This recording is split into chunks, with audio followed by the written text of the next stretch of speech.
tuning into the Tom and Joe Auto Show starring Tom Tharp, marathon runner, and Joe Bucci, doorknob polisher. They're going to talk your socks off about everything cool in the automotive world. Welcome, Tom and Joe.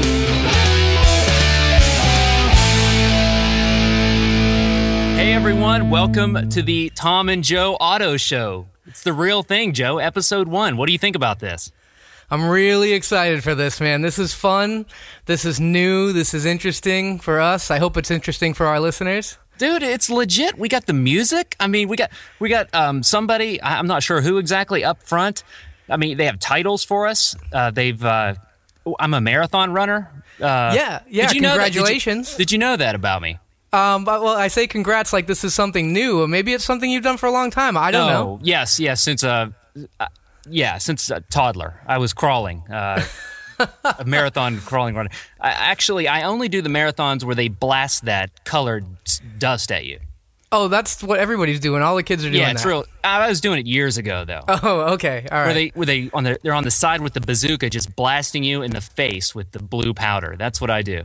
Yeah, that's definitely material for Instagram and other social networking. You have to selfie when you do that. Now, my question about that, tying it back to cars, is do you drive home with that crap all over your body? Like, not in my car, I don't. No, man, I'm not getting that all over my interior. What is it? That's the question I always have. That's a good question. Stuff? You know what? When I see it, what I think of is powder coating. That's what I think. Yeah. But I'm a car guy, so you stand out in the sun, and then it bakes on you. That's nice. Yeah, that's it. It's very durable. So now, tell me about your. I don't know if it's a hobby, doorknob polisher. What would you call this? Is this it's not a profession, I don't think. No. Well, it's something that you have to perfect. I mean, you have to have talent. Yeah, there's a technique. And lots of experience. Some sort of two-handed, or do you use is there machinery? I mean, sort of a handheld Harbor Freight. This is an audio podcast. I can't actually demonstrate what it looks like to be a doorknob polisher. Okay, well, I'm sure you've perfected your craft. I'll take your word for it. Well, I wouldn't have the title if I wasn't really good at it. Yeah, like me with marathon running. Exactly. I mean, same exact thing. And I go full speed. Yeah, definitely. Sprint. There's only one way to do it. I sprint the entire time. That's good. So this is new. So I guess each episode, we'll get a little more information divulged about us each time in this intro. That'll be fun. I can't wait to see what that. Yeah, because our talents stretch far and wide. Yeah. So let's get started, Joe. What do you think? Okay.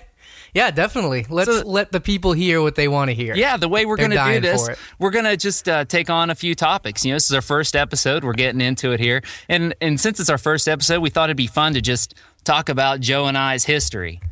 Yeah, people need to know where we come from. Some people may know you. Some people may know me.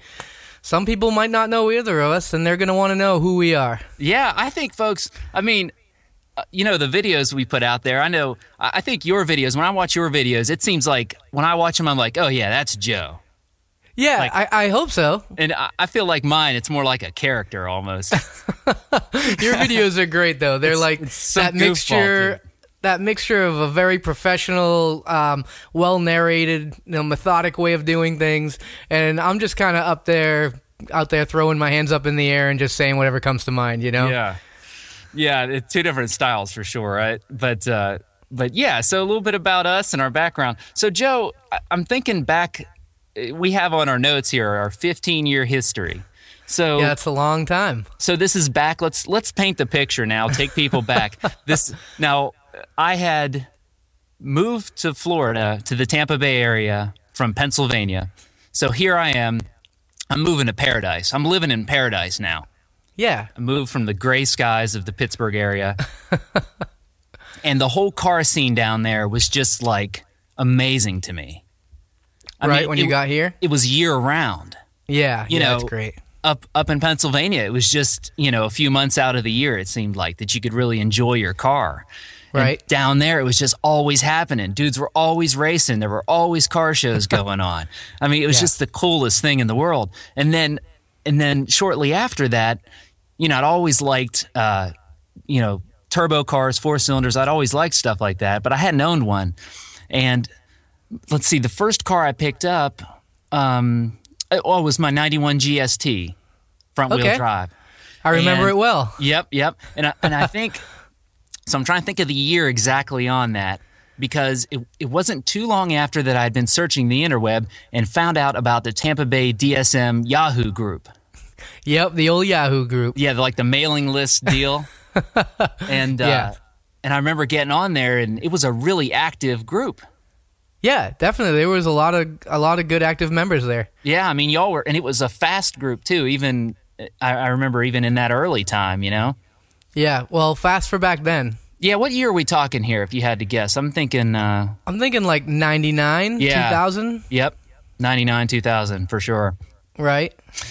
And so I remember getting on that list, and I have to think that the first time I met you was at a hangout of some sort for Tampa Bay DSM, either at a test and tune possibly, or just at some Tampa hangout one night. Yeah, I'm foggy. I remember being really impressed at one of our first Tampa Bay DSM meets, which was a picnic. Where you showed up with picnics. Awards. Yeah. Oh, yeah. I had out of all the old scrap DSM parts. Yeah. I spray painted them gold and bronze and silver and mounted them onto a piece of plywood, and those were the awards. And I don't know, we were giving awards out for all sorts of silly stuff based on. Like at this point we had moved away from we weren't on the Yahoo board that long, and we got a real forum. We had a real message board, yeah. Yeah. And it was shortly after we started that, within a few months, we planned that picnic, and I have 2 of the awards you made in my garage right now. Wow. Well, it's good to know they still exist. I mean, they were well-deserved. I mean, I remember somebody winning an award. It was a timing belt, like a golden timing belt award, because they had I don't know how many times they had had some botched timing belt job or something. Like you had to earn these awards back then. You know. Yep. I mean, the ones I have are from being active on the board, like most posts type of thing. Yes, you were breaking the board back. Yes, I remember that. But I have the valve cover one with all the silicone smudged in where the crack was. Oh, yep, that's the one. That's great. I totally forgot about those awards. But I do. I wonder if we had met at the track once or twice before that, or had to because I took my GST. My GST had sort of a early flash in the pan, at the track. It was, I busted out a couple, good solid 13s with it, with barely anything done, and the clutch started slipping. So that sort of ended its drag racing career pretty early. This was my first DSM. So here's me. You know how you sort of, you do a couple things and then you run into boost creep. You do a couple things and then the clutch starts slipping. You do a couple things and then you hit fuel cut or whatever. It's like you just kept hitting these little, which forced you to learn more and make those modifications, do things right. And that's sort of where I was with the GST. But, I got the GST was my daily driver. It was my only car. Yeah. So I sort of realized, wait a minute, I need to do something different. And that's when I picked up the Mirage. Right. And okay. That wasn't too long. And I just remember one memory I have is calling you after I ran like a mid-12 in it. Right. And you were just genuinely thrilled. Oh, yeah. For me back then. That was really cool. Yeah. So that was fun. But yeah, Tampa Bay DSM. Boy, we had some real characters in that club too. Yeah, it's a good group of guys. I'm still in contact with some of them. I just to call out some names, I see Aaron pretty frequently. I saw Glenn at the track a couple weeks ago. Some of those old school guys, Yeah, and for anybody that doesn't know, I moved away from that area for work. I guess it was 2003. Right. And so I guess I had a pretty short run down there when you think about it. I mean, like from, say, 99-ish to 2003. Feels longer, It does. There's a lot of memories there, Yeah, we packed a lot in, but boy, there was a lot of action down in Tampa. I mean, I'd never seen street racing before. Really? No, I mean, I'd heard about it and heard people talk about it, but up where I lived, I mean, it just wasn't a thing. And I went down there, and people were just running across the Gandy Bridge and stuff every weekend. I was like, this is crazy. But just all this stuff, I don't know. I just I miss that down there. I mean, y'all got Bradenton Motorsports Park. I mean, awesome track. Yeah, it is a nice track for a small town track. Yeah, and so I guess, one thing, if folks saw the teaser videos or the, videos talking about the podcast, and we didn't really explain why we're doing it. Right. No, just letting people know about it, and hopefully it brought some people here to listen. But yeah, what are we doing this for? Yeah, I am a huge podcast fan. I've been listening to podcasts since probably 2005 or 2006. Right. I remember the first time I heard about a podcast, I was like, what? What?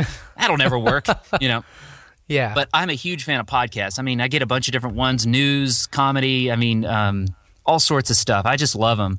And I've just always thought that it would be fun to give it a try. I thought it'd be fun to do something on a regular basis. Like, we're going to do this every week. I mean, I think it's I really look forward to interacting with everybody this frequently. Yeah. That's the big thing for me, is interacting with people. I mean, my favorite thing about being a car guy is the other car guys and being able to interact with those guys. It's great. Definitely. That's my favorite thing about making videos. I mean, it's like, I feel like I've made friends just all over the world. It's amazing. But so this seemed like a natural extension of that, and something, I could do more regularly than these videos, which take me an enormous amount of time to produce. Yeah, people don't understand, but they are very time consuming. Oh my goodness. So and that, like I said, I just love podcasts. I think they're fun, and just hopefully I just really look forward to getting all the comments and questions, and maybe we can help some people. I don't know. There's a lot of questions people send me that I think, this would probably help some other people. Yeah, definitely. And there's a lot of questions I can't answer that I'd like to put out there and see what everybody says, get some other opinions and stuff on. Yeah, sure. If we receive some questions, we can put our heads together on them, and we can contact other people we know and get those answers for people. That would be nice. My favorite questions I get now, I get lots of questions in Facebook, and I don't have I respond, and then, it'd be nice for more than one person to, I think, hear some of this stuff. But my favorite questions right now are folks asking me about cars that we don't have here. Oh, yeah. Oh, my gosh. I mean, all these awesome cars that are, in like New Zealand and the cool stuff that we don't get here. Yeah, I think they're just teasing us, giving us a hard time with that. That's what I think. Yeah, hey, Tom, tell me, what kind of turbo upgrade should I get for my awesome all-wheel drive Mitsubishi van here in Australia? Don't come to me with that. I see what you're doing. You're doing. Yeah, it's very transparent. Yeah, exactly. The awesome RVR van. Yeah, we don't get that good stuff. No, we get the front-wheel drive automatic. That's what we got here. That's pretty much it. I don't want to get off on a tangent here. Do you happen to see what the Mitsubishi CEO is saying these days? Are you following this gentleman?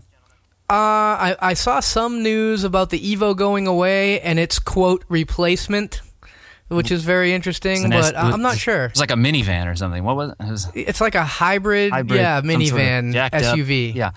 Well, his latest quote was, I'm going to mess it up. I don't have it in front of me, but the Lancer Evolution's time has come and gone. Oh, yeah, right. Nobody's interested in that. No, which from where he sits, I would have to agree, because the current one has not been updated, or, it's the same. They've left it pretty much alone. And of course, a car will get stale and sales will slow down and everything if you just leave it. You don't progress it and, keep updating the thing and stuff. But anyway, that makes me sad. I just still keep hoping that he's just being really coy, and they're going to come out with something awesome, but I don't know. Yeah, they had such a great line of vehicles. Even the ones that were available to us throughout the 90s and 2000s were really good cars, really exciting cars. And, in my videos, I show off the old car magazines a lot. And just because it's a very nostalgic thing to look through those, because that's all we had, growing up with those car magazines. And I just look back at the ads, there's that one ad that I showed off in the Galant video. Some folks may remember it, but it's every Mitsubishi car and truck, SUV that they had out at the time, and the awards and such with it. It was like, the Montero, this, the Galant VR4, this, number one, this, that. The 3000 GT VR4, the Eclipse. I mean, it just went on down the list, and they were just all awesome. There was one ad. Now, at the same time, Mitsubishi had the thing going on with Chrysler, right, and Dodge. Right. Where they putting out all stuff, and they were sort of sharing certain things, and so and there was one cool ad where they had the Dodge Stealth RT. Just this huge. I need to just take a picture of that ad. It's like folded out like 8 times into like a map. Wow. And it was just a huge picture of the RT doing like a 4-wheel drive launch, all-wheel drive burnout type thing. Yep. But anywho, long story short, we're doing this because we love cars and we love interacting with all the car guys online. I mean, we do that right now through our videos. Joe's been ramping up his videos. He's got some cool ones coming up. I've been doing my videos for a while now, and my favorite part is meeting all the people and talking cars. I tell you what, I don't know if I've told you this, Joe, but honestly, a lot of the stuff people send me pictures of what they're working on and everything, I wish they were making videos. Right. I mean, I want to watch their videos. It's like... I remember, I think I said that to you when you were thinking about getting started. I was like, man, yes, I want to see you work on your project, please.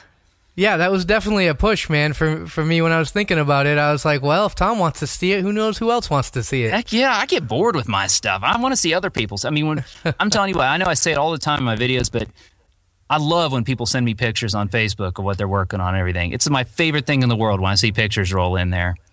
Yeah, that's definitely cool. So this is a fun part of the podcast is, we'll get people emailing us back and forth, and later in the show, we'll give all the addresses and email addresses and Facebook pages and all that stuff for the show. Yeah, we'll do that. I just wanted to say real quick here before we wrap this topic up, just like you, I do also enjoy listening to podcasts. I've done it for quite some time. Usually I'm looking for information. I want to learn about something. I do some home recording of music and stuff, and I listen to podcasts that are informational about that. I also try to listen to some podcasts that are just entertainment, So I'm hoping that we can provide a little bit of both of those things, Definitely. Yeah. So, I'm up to saying... Yeah, I've learned a lot from podcasts over the years. It's true. There's a huge educational element to it, and I love the comedy side of it too. There's something about some that the shows that the free form discussion, where the discussion or the interview, whatever, just takes its course. It's not interrupted by like commercials or we got weather, traffic, weather, all that stuff. It's like none of that. It's just a natural conversation, and I love that stuff. I'm with you. Yeah, it's good. And they're so easy to get now. I mean, it's so easy to just download, with the phones and everything. I mean, you used to really have to work to get them. Right. But it's just that thing that's available to you for your morning commute now, like an alternative to that kind of radio you're talking about. Oh, for years it made the commute so easy, made it go by so fast. And plane trips. Yep. Done a lot of traveling, and my favorite thing is to get like the Joe Rogan Experience or something, and just it's like 3 hours of him talking to somebody. It's just great. I mean, I just love it. Yeah, that's really good. I can't keep up with that though. 3 hours, I can't do it. 3 hours is long. I don't think I can do it. No, I don't know if we can keep people entertained for 3 hours, but we can work towards that. Yeah, we can try. Oh shoot! All right, Tom. Well, let's take a break on this. Okay, sounds good. We'll do some shout outs to some stuff here, and we'll be back with another topic. Okay, sounds good. All right.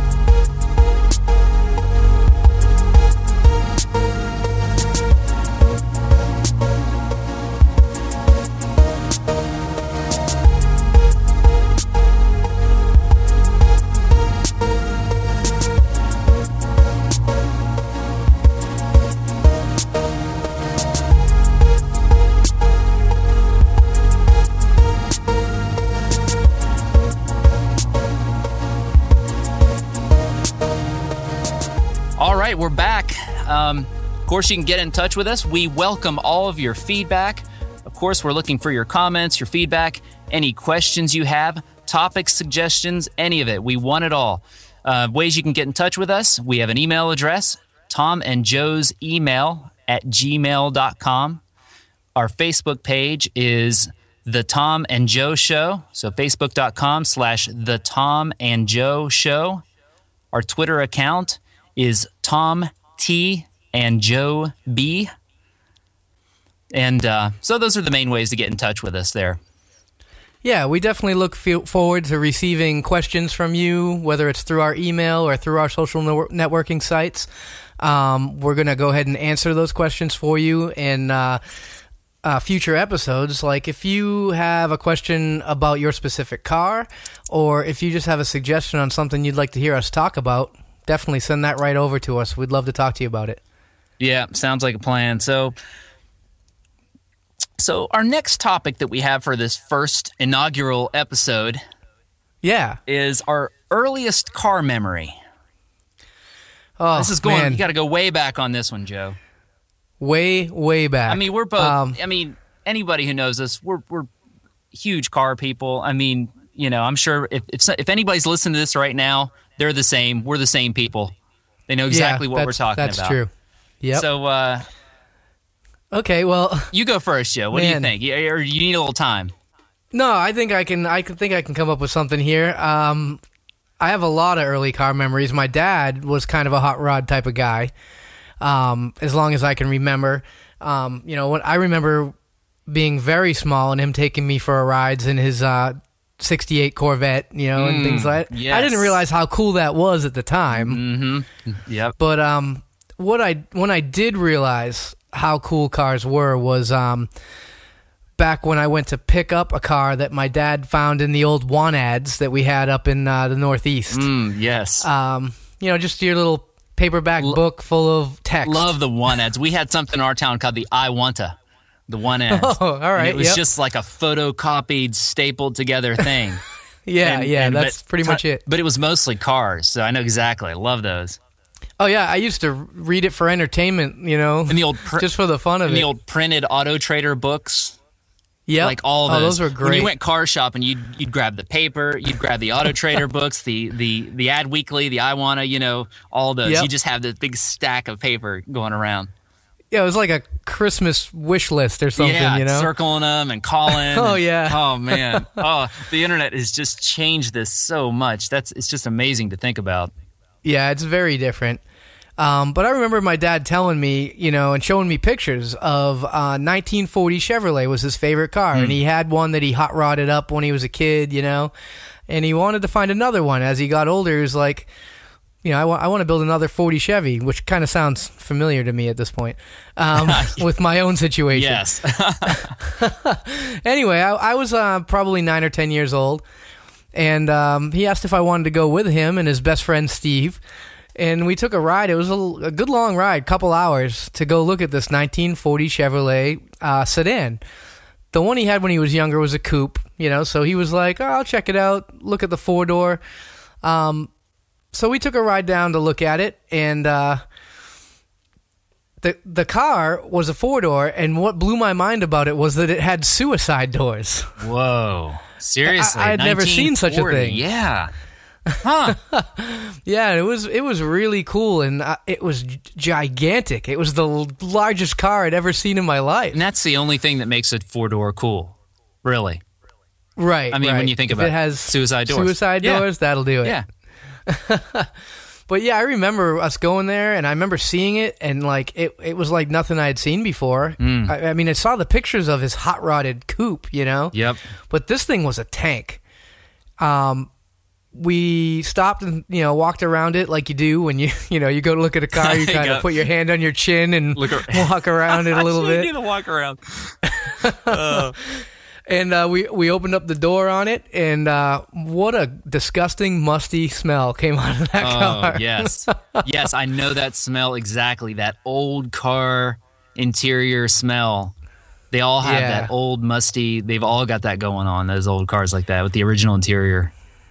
Yeah, and we poked around it, and I told my dad, I was like, wow, this is a weird smell. And he was like, yeah, that's the kind of interior these cars had. And yep. He showed me like the ivory that was, kind of weathered and worn on the shifter and the not air conditioning, but the HVAC controls. Yeah, you know? yes. They had those awesome details on all that stuff. The cars that had air on the dash. Right. He was really excited. It had a factory AM radio, and it worked. It had a 3-speed on the column. Yes. Oh. I mean, I was just mind blown about all of this stuff. It had 4 pedals on the floor. Whoa. It had a gas, a brake, a clutch, and a starter pedal. Starter pedal. Yeah. That's one thing that a lot of people don't realize is the sort of 3-pedal system. Before, say, around that time, it was like total mayhem. There were just pedals all over the place. Yeah, I remember my dad getting in that thing. The guy had the battery charged up, and he said, yeah, go ahead and start it. And my dad was surprised, that he was going to just start it right up. And I remember him putting his heel on the clutch and his toe on the starter pedal and pumping the gas, and it started right up. Just you telling this story, my dad, very similar guy, into the same kind of cars. Just you describing these details is bringing back memories that I'd forgotten. But go on. Okay, yeah, so really it was like, it reminded me of the show Chasing Classic Cars, where you dust the thing off and you open the door, you think this thing will start, and boom, it starts right up. Next thing you know, we're heading on the interstate 2 hours back home. Driving it. Yeah, driving it home. Windows down, we were yelling over to my dad's friend Steve's car driving next to us saying, man, can you believe this? This thing's the balls, we were saying, Driving it home. How cool. It was really fun. It's the thrill of the hunt. Yeah. And what's amazing, you brought up the TV show, this has become a whole segment of entertainment on television. Yeah, there's more and more of these shows with that theme these days. Yeah. The whole barn find kind of, it's really amazing. Yeah, some of them are good. Some of those shows I enjoy, and some of them I don't so much. Yeah, and there's, I'm out in the country. There's lots of barns around here, and I always kind of wonder, if there's something cool hiding around in some of these barns. That would be a lot of fun to find something like that. Well, I'll give you mine. I've had some time to think about it, Okay. And I've said this many times. People I've talked with online have probably heard me say it. I've mentioned it in my videos. So I don't want to sound like a broken record, but it's, for those that don't know, I grew up in a service station. You'll hear me say this over and over, I'm sure. No, I didn't know this. It was such a big part of my childhood. It was my childhood. We basically lived in the service station. Both of my dad ran it. My mom was helping run it, doing the books and everything. We spent all of our time there. The first station we had, it was a boron station. And I didn't... Boron, yep. Is that like, that's like Gulf or Chevron? Yeah, it was a big oil company in that time, in the 70s. This is late 70s.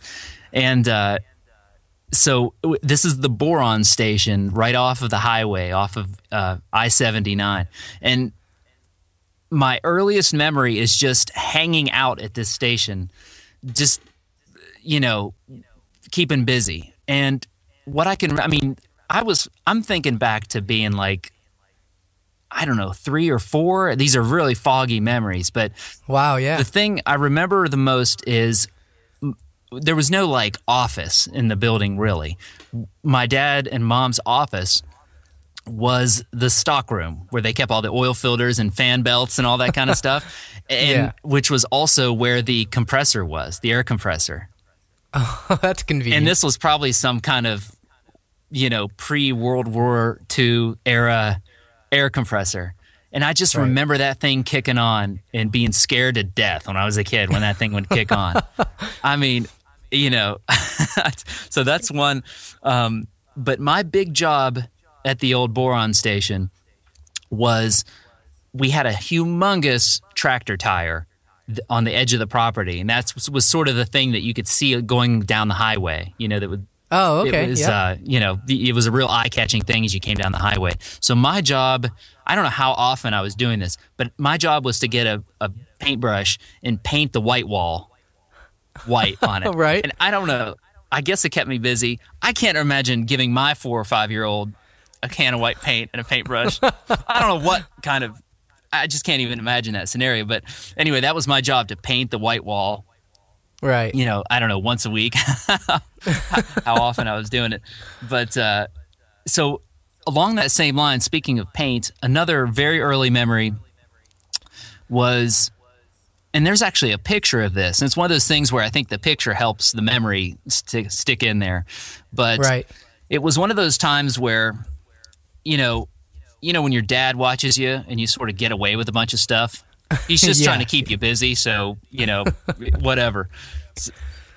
I had a little pedal, like, chip. Remember, I don't know if you remember the Cop Show Chips, but I had like a little Chips motorcycle, a little pedal bike with the fairing on the front. Anyway, the picture of me is me standing there with a spray paint can, and I'd spray painted the whole thing black. I murdered it out, you know what I'm saying? Yeah. And so that's the famous picture. My mom, every time she visits, you know, we see each other a few times a year in person. Every time she always brings this up. She always tells my wife about this story where I spray painted the motorcycle. Right. And my comeback is always, you know, you were giving a 4-year-old a can of spray paint. Yeah, who does that? It was just, it was a different time, Joe, you know? Yeah, it was. Handing a kid a can of spray. This was in the living room. You were painting in the living room. I think the can of paint must have been at reach, you know, I must have been able to reach it or something, because the whole story, there's some gaps there for sure. Yeah, the mom or dad handing you a can of paint. Yeah, and I remember my mom. I don't know if that happened. And my mom definitely wasn't there, because she tells the story as one of those things where she came home and my motorcycle was all murdered out. Right. And I don't know. So that was your earliest memory of the can of low gloss black paint that you use for everything. I sure hope back then that I didn't sort of, you know, looking at the picture, it's a really tiny Polaroid kind of faded out thing. I'm seeing some runs and stuff. Oh. So I'm thinking it was a gloss black. Yeah. Just kind of like a Kmart. Yeah, well, we all experiment when we're younger, you know? Kmart Easy Living brand. They had all those funny brands back then. But I have a feeling it was a gloss black Kmart Easy Living paint. And yeah, you're right. That was a rookie mistake for sure. You got to back up that nozzle a little bit. And always, definitely. You know, I'm always low gloss black. You're right. Yeah, but I mean, everybody has their beginnings, you know? Yeah, I think I was a learning experience. You're right about that. Yeah. But so those are my memories. They're more like little chunks of things, and you know, versus like a go get. You know, but you brought up riding in an old Corvette. My dad had an old Corvette too. He was into Corvettes back then, and I just remember it was the car that he just loved to hate. You know, it was what I remember is it just you know, breaking down, overheating. Yep, same for my dad. Same thing. It's hot inside. He would cuss it. He would cuss it, and it would grind gears. I just remember him grinding those gears, and I remember at one point, I remember my mom driving it. I think I'm remembering this right, and her kicking the shifter. I don't know if she's trying to get it in gear, out of gear. I couldn't even tell you what was going on there. But I remember her kicking that shifter, and so those old vets, man, you know, it's funny that you had that same memory riding around in an old vet, but... Yeah, and like I said, I didn't really realize that a Corvette was a really cool car. No. You know, when you're that young, no, you don't have much of a... Yeah. I was about 4 or 5, I guess, when I was riding around in that thing. And it wasn't until later that my dad told me what a piece of junk it was. Yeah, right. That's same here. This was not like a showroom fresh 68 vet. You know, this was a ragged out. There's pictures of it. I might even have a picture of it. It had some sort of like wire spoke wheels on it. Right. Like some kind of strange, you know, they did strange things to them. They would do strange things with the fenders, put some kind of weird molded fenders on there or something. I mean, people really modded those in lots of strange ways back then. Side pipes and stuff. And I mean, speaking of not knowing you're in a cool car or not knowing what you're in when you're little, I mean, my son points at any 4-door white car and it's a Galant VR4 pretty much. Yeah, because I mean, every white 4-door car is extra special. I mean, anything, any 4-door Chevy Malibu, doesn't matter, whatever. It's a Galant VR4. Well, you have a couple of them, so it's like, then you have an IS that's, another sporty four-door sedan. They must all be sporty. Yeah, everything. Yeah, yeah, his perception of cars is getting all messed up by these white four-doors. He's going to grow up thinking white four-doors are the only cool cars in the world because of me.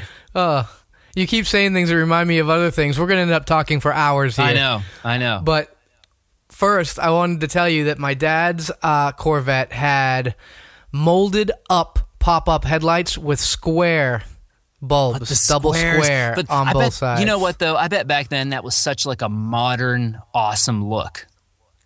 Yeah, I bet it was like when people take their pop-up headlights, 9091 Eclipse Talons, and they make them the squinty with the small rectangular lights in there. Yes. Yeah, I've seen people do the same with Miatas.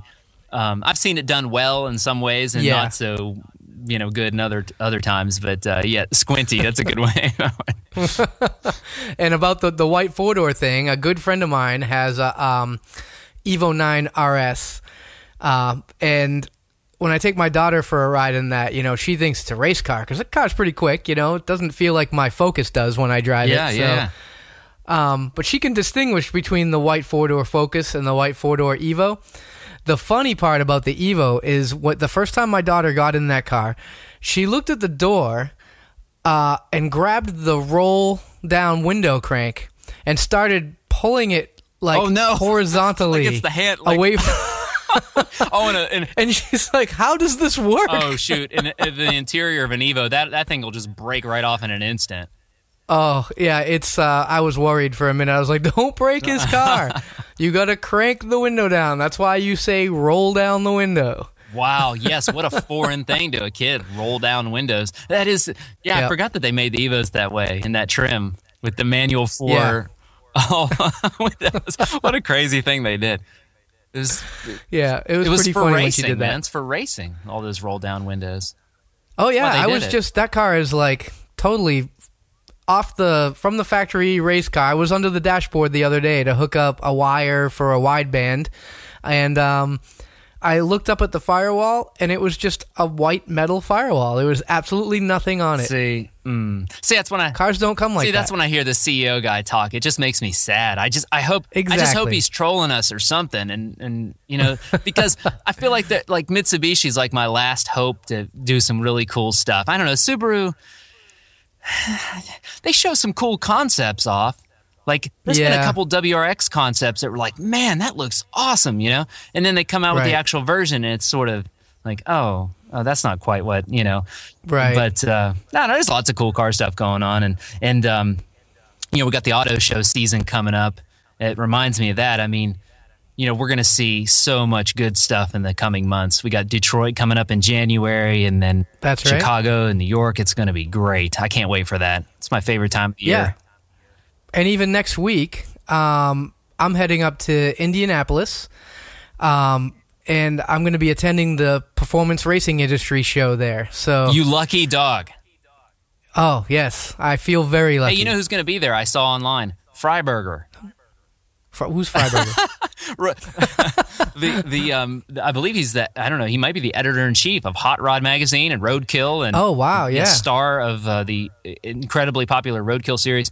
But I saw him at Power Tour that came here in Knoxville, but he was so mobbed with people. But I did meet Rutledge Wood there, which was pretty cool. But, cool. PRI, that is a great show. I've been to PRI several years back when it was in Orlando, and it was just an enormous building filled with toys. It was the greatest thing. Yeah, have you been to Indy before? Not to the PRI show in Indy. There's some good food and stuff in downtown Indy too. I don't know. Oh, great! I have some tour guides there, so hopefully they can point me in the right direction. Oh yeah, there's a conference I used to go to every year, and always look forward to that. Good. I'm looking forward to it. For sure. Cool downtown area. Excellent. Some other topics, boy, we got tons. I mean, our topic list. We've got some good stuff for you guys listening in here. And another reason you're heading up there, Joe, I don't know if you want to tell everybody yet. For for the people who do watch my videos and know about the project I've been working on, I kind of call it Pro Street Eclipse, going after that old school Pro Street theme, but in a modern front-wheel drive turbocharged car. Love it. That car has been gone for coming up on 4 months now.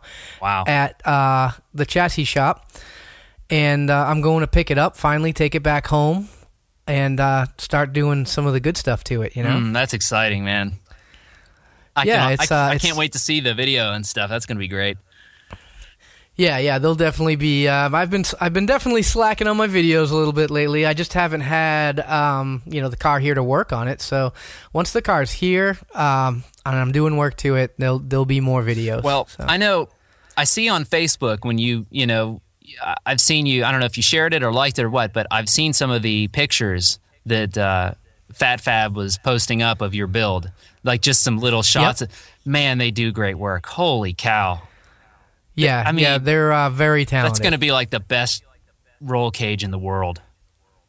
It's so nice. Wow. I mean, this is huge. I mean, there was one close up of the welds and stuff recently. It was just like, this just would bring a tear to your eye. It was so beautiful. Yeah, it's great. Like I said, they're talented guys. They're using a new material that has been allowed to replace chromoly, and it's called Docol tubing. Wow. And it's just a much cleaner, easier to work on material. So you take somebody who's really good at what they do and you give them that material and you just get a really beautiful final product. So what's your thought? What do you just paint over that, or do you... Yeah, I have some ideas. It's definitely going to be painted at the bare minimum, but I'm looking into actually powder coating the cage right I was now. wondering if you could somehow, like a huge powder coating oven or something, just slide I have the whole like car in there. I have a friend of a friend who has a large powder coating oven that could do that. Wow. Just powder coat the whole thing. Yeah. I mean, I just want to powder coat the cage. The rest of it can be regular paint, but the cage gets wear and tear that's getting in and out. Yeah, I had that painted cage in the old Starry, and that paint was always chipping off. It was so annoying. It's just you couldn't get it good. Yeah. I do have the cage is it's very well done, and it's really tucked into the car. The car will have a full interior, so they worked the cage around that and kept the cage out of the way. And what it does is it makes the cage so tight to a couple of the interior panels that I don't think I can take them out. So that's going to make baking the car more difficult. So I'm going to have to just look at that and see if that can happen. And if I can't take those panels out in order to bake the car, then it will just get painted. Yeah, I gotcha. Yep. Well, it's all fun, man. Yeah, it's going to be a lot of fun. That's... And I don't know, I know you've posted kind of some teaser videos about a new project you've been working on. Do you want to talk about that? No, I can't tell you. It's just next topic. Moving on. All right. So we have got, like I said, we're loaded up with topics, but we still want everything. We want any thoughts you have, any topic suggestions, questions, please send them all our way. We look forward to all that stuff. And one recurring segment, we're going to have some recurring segments from time to time. One that we have, is called the Motivational Minute. And I'm sure you get this on your videos, Joe. I know I get it all the time. And it's sort of a circular thing where people say that they watch the videos and it gets them motivated to go out and work on their car, which I never really intended that. It was just one of those things that when you start hearing it, it sort of has an effect the other way too. You hear someone say, man, I was kind of bored with my car and tired of it and something broke, and now I saw your video and went out and started wrenching, and then you hear that and you're like, man, I want to go out. It's like it's funny how that energy sort of, even just in an online message, that energy, just you feed off of it. It's funny. But yeah, I definitely see it. Yeah, and so that's one of my favorite things too about these videos. So our idea behind the Motivational Minute is just to sort of any guys out there who are listening, any of you that need a little push, need a little extra push. We have a push for you. We know it's getting to be winter time. Oh, yeah. I say getting to be because, in Florida, I still haven't seen it yet. But I don't know, Joe. Winter, but you do have, you grew up north. You know what it's like. Oh, I do. I know about it. If you were a Florida native, I might just have to cut you off from this. You wouldn't be able to participate in this discussion, but No, I've definitely changed a transmission in 6 inches of snow in a driveway, so I'm good. I know where you're coming from. Brutal. Yeah, what we get here in Tennessee, we don't get like full on winter, but it gets cold here. That's pretty much it. Yeah, right. But the winter season, you're saying it. I hear exactly where you're going with that. It's definitely the time that you lose momentum with your project. Yeah, it can happen, I'm sure. Yeah, and my thing, when you talk about the cold, my least favorite thing, what slows me down the most is when you go out. My garage actually does not have heat in it right now. I plan to get heat at some point, but not right. It's just ice cold out there. And you go out and everything is cold. It's like you grab a ratchet and it's like a popsicle. Everything is just, and it like hurts your hand, you get on the floor and it's like, the floor is just like a big slab of ice. And so I know, and it totally does slow me down too. But you know what? It's mind over matter, Joe. That's it. You just got to do it. You got to power through it. Think about Absolutely. Springtime coming and rolling that thing out of the garage, right? That's right. You roll that thing out and fire it up. You got that cam going on, that 272 or whatever. I don't know what you got in there. Whatever you're running. You got that cam. You got that going on and just rolling that thing out and you're ready. You're ready to hit the street in the springtime. Right when that first warm day, you know what I mean? Yeah, that's right. That's what you got to aim for. That's what you got to think of when you're grabbing that popsicle of a 1/4-inch ratchet. You just got to think about that first spring day and rolling it out of the garage and firing it up and hearing it for the first time. Right? That's racing season. That means racing season. Coming, yes. See, you lucky dogs down there in Florida, our track's closed. They're like, nah, we're done. We can't do it. The track, it gets like too slippery. Can't do it. Sorry, too cold. It's too slippery. Can't do it. Can't race. No racing. So they don't really close here. It's more of we're closed on Christmas Day. Come back tomorrow. Yeah, it's closed for like a week. I remember that. Jeez, I tell you what, Floridians. But yeah, the winter is traditionally when your racers, will do their modifications and updates and things like that, freshen things up and get ready for that racing season. So you got to stay motivated to get that car ready. So aim that sort of semi-dangerous heater at the car. Aim it, right. Sort of close, but not too close. And just get under there and tough it out, man. Tough it out. Yeah, that's what I do. What I do is I open the door that goes from the inside of my house through my laundry room to my garage, and I just let the AC blow out there so that I can get some work done. Oh, right, because of the heat. Yeah, because it's too warm. Right. Yeah, I feel like we're on a different page here, but okay, I'll take. That's useful for somebody, I guess. That information of letting the air conditioning come in and make it a little more comfortable there. I bet that some of our listeners out there that are in the South could appreciate that. I bet you're really comfortable. I bet that's really comfortable. It's nice, yeah. Yeah, that's good. I actually have a thermometer in the garage. One of the little garage door openers is the thermometer, and the other day it was I think it was 42 in there. Yeah, that's getting pretty cold. And I got the heat crank and got it up to 52, which I thought was pretty good, actually. Yeah, that's doable. Yeah. But the second I turn that heat off, it goes right back down to 42 again. So I got to get some heat in there, or I'll never get anything done. Yeah. So anyway, guys, don't be like me. Get out there, forget about the heat. Just power through it. Think about the springtime. Yeah. The reward is there. Exactly. You just got to put the time in. Well said, Joe. All right. Well, I you know what? I think this might have been episode 1. Yeah, I think we could call it at this point. This is it. We did it. I mean, yeah. We've been planning and plotting and scheming. This has been, I don't know how long in the works. The first time, we talked about it at the shootout months ago. Yep. And right. Joe, you finally got me. You were like, "Hey, let's do this." Yeah.